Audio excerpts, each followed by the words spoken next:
অষ্টমীর পর আজ দেবী দুর্গার বিদায়ের সুর বয়ে আনল মহানবমী তিথি। আগামীকাল কৈলাসে ফিরে যাবেন উমা, আর তাই আজকের দিনটি পূজার শেষ আয়োজনের এক গভীর আবেগের দিন। সকালে দেবীর মহাস্নান ও ষোড়শ উপাচারে পূজার মধ্য দিয়ে শুরু হয় মহানবমীর আনুষ্ঠানিকতা। পরে হয় বলিদান ও নবমী হোম।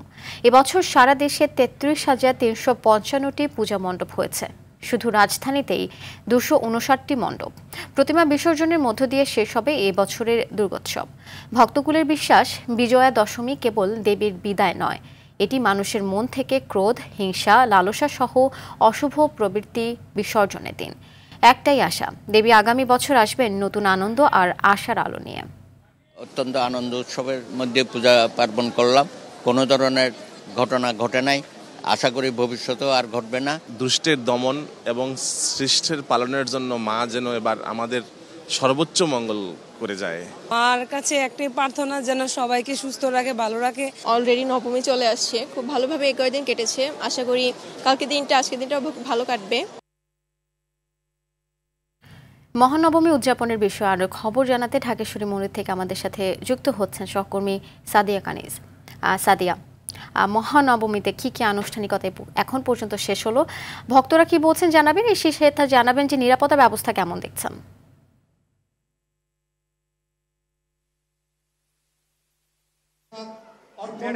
ভক্তদের মাঝে আপনারা পোশাকটুকু গ্রহণ করবেন।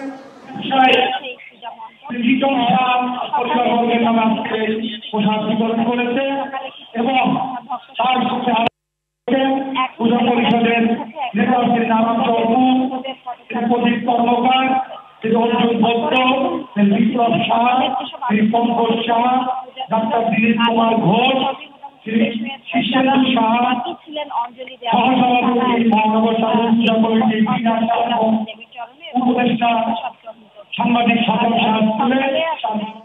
স্বপন শাহ ছিলেন, তার বাবা মার নামে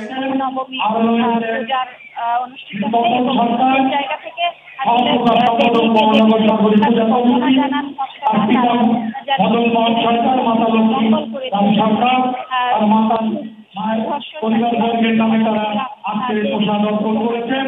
আপনারা সবাই পরিবারবর্গের জন্য আশীর্বাদ করবেন যেন আরো ধন্যবাদ আপনাকে আমাদের সাথে যুক্ত হওয়ার জন্য।